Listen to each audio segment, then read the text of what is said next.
तो hello friends, आज की इस वीडियो के अंदर हम लोग देखने वाले हैं कि बजट 2024-25 आने के बाद हम लोग आज डिस्कशन करने वाले हैं कि किस सेक्टर में, यानी कि किस स्टॉक में हो या फिर म्यूचुअल फंड में हो, तो किस सेक्टर में हमें ज़्यादा इन्वेस्टमेंट करना चाहिए। सरकार का जो बजट है, ठीक है, वो किस और यहाँ पे हमें प्रॉफिट दे सकती है। ठीक है, आज हम लोग डिटेल्स में यहाँ पे देखने वाले हैं। हम आपको बताने वाले हैं कि हमारा जो ये चैनल है आप लोगों के साथ ये बिल्कुल स्मॉल चैनल है। यदि आप लोग इसे सपोर्ट करना चाहते हैं तो वीडियो को एक लाइक और चैनल को सब्सक्राइब जरूर कीजिएगा। ठीक है, फिलहाल हम इसमें आगे कुछ और बताने वाले नहीं हैं, बट अब आते हैं हम अपने टॉपिक पे। ठीक है, तो फिलहाल आपके सामने आप देख सकते हैं, हमें अपने स्क्रीन पे यहाँ पे की फीचर्स ऑफ बजट 2024-25। इस बजट में हम लोग निम्न बिंदु पे बात करेंगे। ठीक है, यहाँ पे पूरा पीडीएफ हमने ओपन कर लिया है और ये बिल्कुल गवर्नमेंट साइट से मैंने यहाँ पे डाउनलोड किया है। ठीक है, दूसरी ओर हम लोग देखेंगे, यहाँ पे मैंने ग्रो का यहाँ पे डीमेट अकाउंट अपना ओपन किया हुआ है। ठीक है, और इस अकाउंट के थ्रू से हम आपको यहाँ पे दिखाएंगे कि किस सेक्टर में और टॉप यहाँ पे म्यूचुअल फंड हो या फिर स्टॉक्स हो, किस में कितना रिटर्न मिला है, किस में हमें बजट के अनुसार से हमें कितने साल तक यहाँ पे इन्वेस्टमेंट करना जारी रखना चाहिए, ताकि हमारा जो इन्वेस्टमेंट हो वो अच्छी ग्रोथ पकड़ पाए। ठीक है, तो चलिए सबसे पहले हम देखते हैं। सबसे पहली बात तो बजट आने आने से जो है ना, आज का जो मार्केट है वो, यदि हम मार्केट की बात करें तो चलिए हम सबसे पहले चलते हैं यहाँ पे निफ्टी में। ठीक है, तो यहाँ पे हम निफ्टी ओपन करते हैं। ठीक है,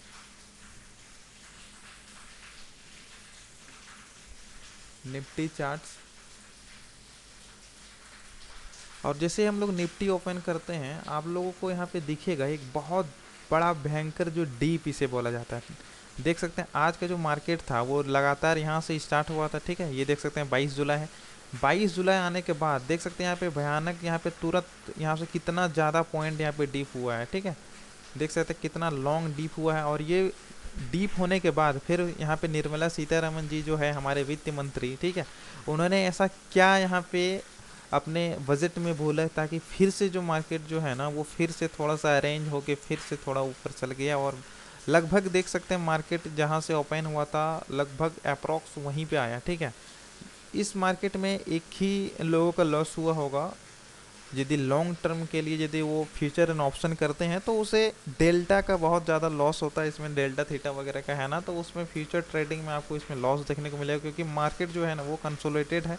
लेकिन यहाँ से कुछ पॉइंट यदि कोई बुक किया होगा प्रॉफिट जो है ना, तो ये बुक करना बहुत मुश्किल ही होगा, क्योंकि डायरेक्ट देख सकते हैं मार्केट कंसोलिडेट होकर डायरेक्ट जो बोलता है धबाक से मार्केट नीचे गिर जाना। ठीक है, इसे बोलता है क्या, धबाक से मार्केट नीचे गिर जाना। तो इसमें बुक बहुत मतलब रेयर लोगों ने यहाँ पे हमें लगता है कि कर पाया होगा, वरना सभी लोग ने यहाँ पे लॉस ही खाया होगा यदि आज के दिन में कोई यहाँ पे फ्यूचर एंड ऑप्शन किया होगा तो। ठीक है, फिलहाल हम आपको मार्केट दिखा दिए कि क्या था और फिर यहाँ पे कैसे हुआ। ठीक है, हम चलते हैं डायरेक्ट यहाँ पे अपना बजट वाले सेक्शन में। ठीक है, तो हम यहाँ पे बजट वाला को हम यहाँ पे पीडीएफ ओपन करते हैं और सबसे स्टार्टिंग से हम लोग कुछ यहाँ पे देखते हुए चलते हैं, ताकि हमें सारा कुछ एक ही पीडीएफ में सब कुछ हमें दिखता मिल जाए। ठीक है, इसका समराइज भी हो जाएगा कि बजट में इस बार क्या क्या यहाँ पे हमें प्रॉफिट होगा, लॉस होगा, किस में टैक्स छूट हो सकता है, किस में हमें प्रॉफिट हो सकता है। ठीक है, सबसे पहले तो बजट थीम देख सकते हैं, ये 4 थीम दिया गया है। और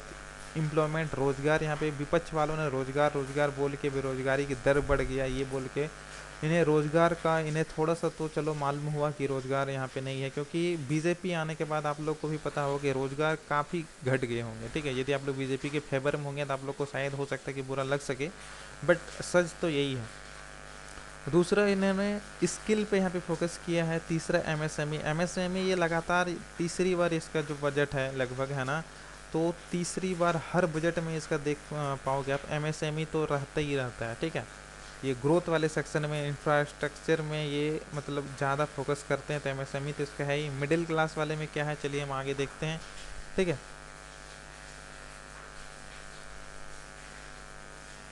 यहाँ पे सबसे पहले जो है ना वो एग्रीकल्चर में इस बार अच्छा खासा बजट दिया गया। एग्रीकल्चर सेक्टर भी हम लोग देखेंगे कि किस एग्रीकल्चर में कौन कौन सा स्टॉक्स हमें परचेस करना चाहिए या फिर म्यूचुअल फंड हमें लेना चाहिए। फिलहाल हम डायरेक्ट यहाँ आते हैं। वैसे तो बनाने से पूरा बजट की यदि हम लोग पीडीएफ देखें ना तो पूरा 2 से 3 घंटा इसी पे बीत जाएगा, सिर्फ इसी पीडीएफ पे। ठीक है, हम लोग सिर्फ यहाँ पे देखते हैं, देख सकते हैं टैक्स प्रपोजल, ये इंपॉर्टेंट है। यदि आप लोग यहाँ पे फ्यूचर ऑप्शन हो या फिर म्यूचुअल फंड हो या फिर स्टॉक ट्रेडिंग करते हो, ठीक है।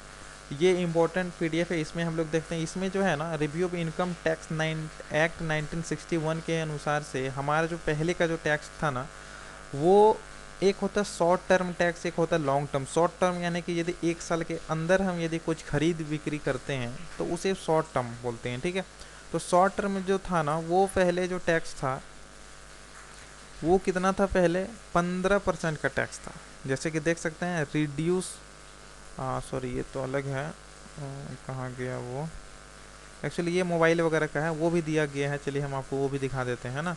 फिलहाल इसमें क्या किया है, इसमें हमें बेनिफिट्स और बेनिफिशरी क्या मिला है, कस्टम ड्यूटी यहाँ पे थोड़ा सा लोन ये सॉरी गोल्ड में यहाँ पे थोड़ा सा रिड्यूस किया है, ठीक है।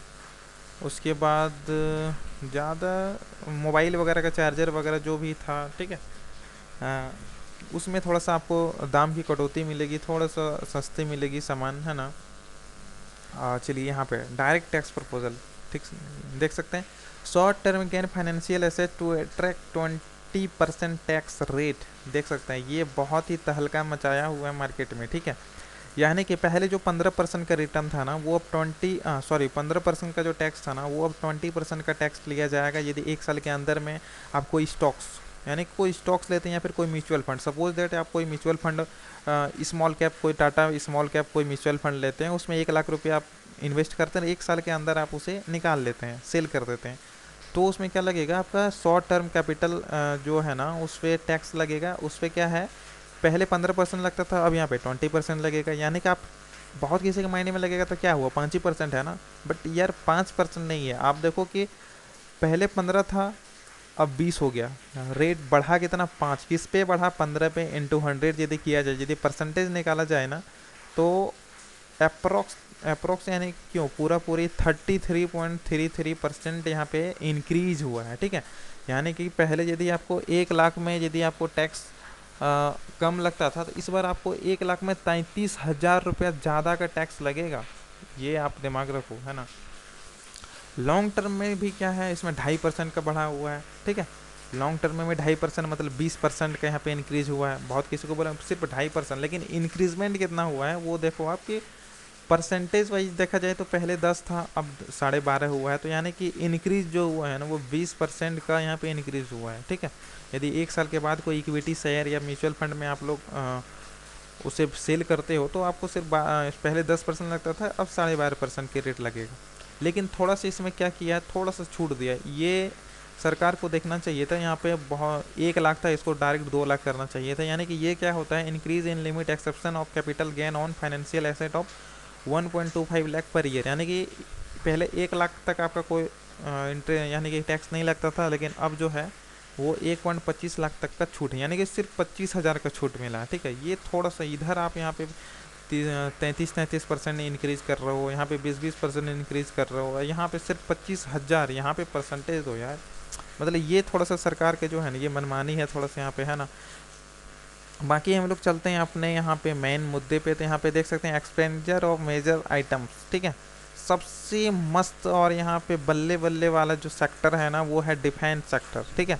डिफेंस सेक्टर में यहाँ पे देख सकते हैं 4,54,773 करोड़, ठीक है। ये लाख नहीं है, करोड़, ठीक है। तो इतना लाख करोड़ रुपया डिफेंस सेक्टर में दिया जा रहा है। तो यानी कि मोदी जी अभी तो 5 साल तो इनकी सरकार रहेगी। आप लोग सिंपल सी बात है यार कि स्टॉक मार्केट में आपको दिमाग लगाना कहाँ है, स्मार्ट तरीके से सोचना कहाँ पे है कि मोदी की सरकार है, अभी इनकी सरकार 5 साल, तो अब आगे क्या होना हो वो तो किसी को नहीं पता, है ना। लेकिन अभी के हिसाब से 5 साल तो इनकी सरकार तय है कि रहेगी ही रहेगी, ठीक है। अब वो अलग बात है, कभी इमरजेंसी वगैरह वो हम लोग नहीं लेके चलते हैं, ठीक है। वो वैसा तो कोरोना वाला भी अचानक से ही आ जाता है, वो अलग बात है। लेकिन डिफेंस सेक्टर में इनकी सरकार जब तक रहेगी, उनको 5 साल तक इतनी अच्छा खासा ग्रोथ मिलेगा, है ना। उसके बाद देख सकते हैं रूरल डेवलपमेंट 3rd नंबर में है, एग्रीकल्चर। यानी कि हमारा फर्स्ट प्रायोरिटी यहाँ पे, अब यदि कोई डिफेंस सेक्टर में अपना इन्वेस्टमेंट करते हैं तो उसकी तो यार 5 साल की बल्ले बल्ले होगी, ठीक है। अब ज़्यादा इसमें ताम झाम वाली हम उसमें पीडीएफ में उतना टाइम वेस्ट करेंगे नहीं, डायरेक्ट हम चलते हैं अपना ग्रो वाले अकाउंट पे, ठीक है। और यहाँ पे हम आते हैं स्टॉक्स वाला सेक्शन पे, और यहाँ पे हम कुछ सेक्टर सेलेक्ट करते हैं। जैसे कि सबसे पहले यहाँ पे देख सकते हैं एग्रीकल्चर दिख रहा है, लेकिन हमें तो देखना है डिफेंस वाला सेक्टर, ठीक है।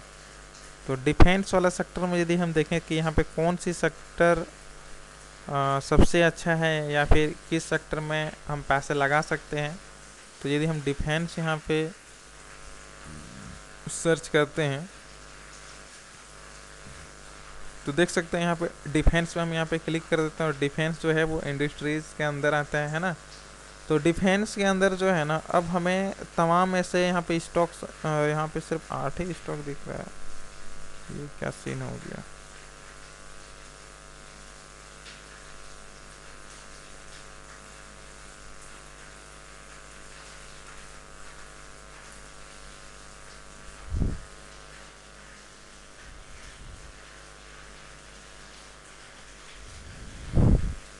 चलिए, तो डिफेंस में हमें जो है वो और अच्छा से देखने के लिए हम क्या करते हैं, एक काम करते हैं। अभी आपको पता होगा यदि आप म्यूचुअल फंड में यदि करते हैं ना, तो HDFC defence fund direct growth इसने इतना तगड़ा रिटर्न दिया है ना।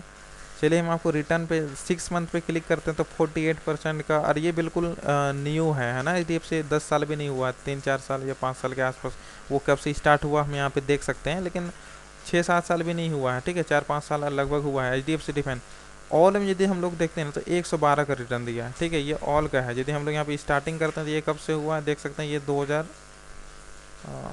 2023 से ही शुरू हुआ है ना। यहाँ पे यदि हम लोग स्टार्टिंग देखते हैं इस फंड का तो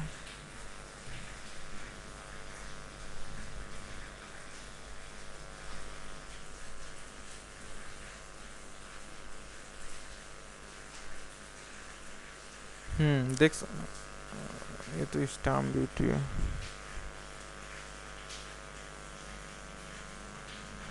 यानी कि ये फंड बहुत पुराना नहीं है, 2023 के आसपास से ही इसका फंड जो है ना वो शुरू हुआ है, ठीक है, 2023 से ही शुरू हुआ है। लेकिन 2023 से शुरू होने के बावजूद भी अब जो है ये फंड इतना अच्छा खासा ग्रोथ इसको मिलेगा ना, है ना। ये HDFC डिफेंस फंड है ना। अब हम देखते हैं कि यदि आपको इक्विटी यानी कि स्टॉक्स में आपको बाय करना है और आपके पोर्टफोलियो में कैसे आपको डिवाइड करके रखना है, कुछ म्यूचुअल फंड में भी कुछ स्टॉक्स में भी, वो हम नेक्स्ट वीडियो में बताएंगे, ठीक है। तो फिलहाल हम आपको इसका जो है ना होल्डिंग्स दिखाते हैं। यहाँ से हमें पता चलेगा कि डिफेंस सेक्टर में कौन कौन सा टॉप होल्डिंग्स है। जैसे कि आप देख सकते हैं सबसे जो फर्स्ट नंबर पे है यहाँ पे इनका जो है, ठीक है, ये एसेट्स हैं। ये किस में, ये जो जैसे HDFC डिफेंस फंड है ना, ये अपना पैसा जो है किस किस एसेट्स में यहाँ पे कितना परसेंट तक लगा रहे हैं, यानी कि सबसे ज़्यादा जो है ना 22% जो ये लगा रहे हैं हिंदुस्तान एरोनॉटिक्स लिमिटेड, ठीक है, ये डिफेंस का ही है सेक्टर है। चलिए हम इसमें क्लिक करते हैं। देखिए मार्केट जैसे गिरा था वो धपाक से जो है ना, वो देखिए सब में वो धपाक वाला सीन बना हुआ है, ठीक है। यदि हम इसमें 5 साल का यहाँ पे ग्रोथ देखें तो देख सकते हैं यहाँ पे ग्रोथ में इसका जो है ना कहीं डिप ज़्यादा यहाँ पे देखने को नहीं मिल रहा है। और इसका जो प्राइस जो है ना वो अच्छा खासा प्राइस है ना। तो ये पेनी स्टॉक नहीं है, ये काफ़ी अच्छा खासा लार्ज कैप स्टॉक है, ठीक है। इसकी यदि हम लोग बात करें 52 वीक लो की, तो यहाँ पे देख सकते हैं 1767 में जा चुका था, और यहाँ पे 45 और 52 वीक हाई यानी 5000 तो ये पहले ही जा चुका है, ठीक है।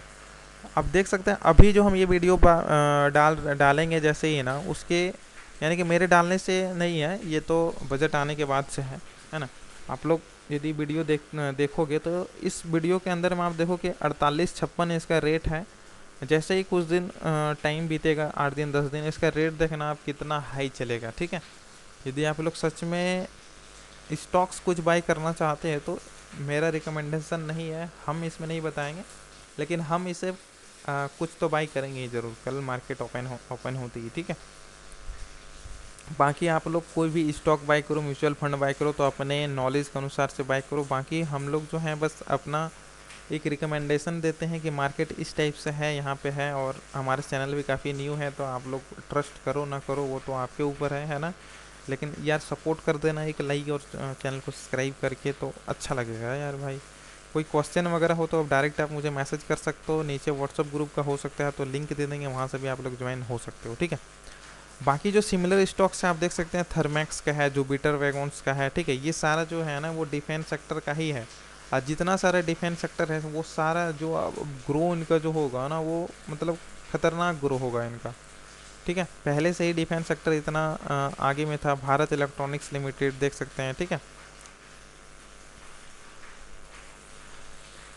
तो फिलहाल इस वीडियो में इतना ही था। यदि आप लोग स्टॉक्स बाय नहीं करते हो तो डायरेक्ट यहाँ पे म्यूचुअल फंड में इन्वेस्ट करो, और डिफेंस से रिलेटेड बहुत सारा है। चलिए हम आपको जैसे दिखाते हैं यहाँ पे म्यूचुअल फंड में Motilal Oswal Nifty India defence index fund, ये इंडेक्स फंड हो गया एक्चुअली, है ना, लेकिन ये डायरेक्ट ग्रोथ, ये सही है।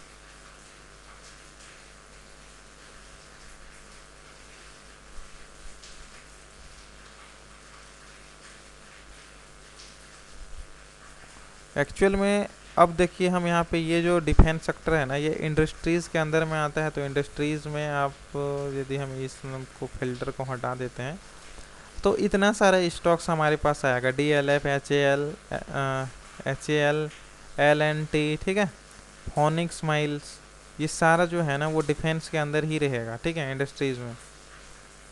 नेक्स्ट यदि हम लोग करें तो यहाँ पे देख सकते हैं एन बी सी सी इंडिया अच्छा खासा यहाँ पे है। ठीक है, आई आर बी इंफ्रादेव्स इंफ्रास्ट्रक्चर के अंदर में ये सारा आएगा फिर। ठीक है, तो यार वीडियो काफ़ी लंबा हो रहा है ना। यदि आप लोग को थोड़ा सा भी बजट के बारे में नॉलेज मिला होगा कि बजट देखने के बाद हम लोग किस प्रकार से एनालिसिस कर सकते हैं, हम आपको पूरा पीडीएफ हो तो आप नीचे व्हाट्सअप ग्रुप पे ज्वाइन हो सकते हैं। वहाँ पे जो बजट का पीडीएफ है और भी कोई लेटेस्ट न्यूज़ वगैरह है तो हम वहाँ पे शेयर कर देंगे। ठीक है, तो मिलते हैं नेक्स्ट वीडियो में। आज बहुत दिनों के बाद हमें लगता है ये बजट के टाइम में फर्स्ट वीडियो हमारा जाएगा, तो आप लोग सपोर्ट कर देना ताकि हमें मोटिवेशन मिले और आगे भी आप लोग के साथ हम अपना एक्सपीरियंस शेयर कर पाएँ, है ना। तो मिलते हैं नेक्स्ट वीडियो में, तब तक के लिए जय हिंद, वंदे मातरम।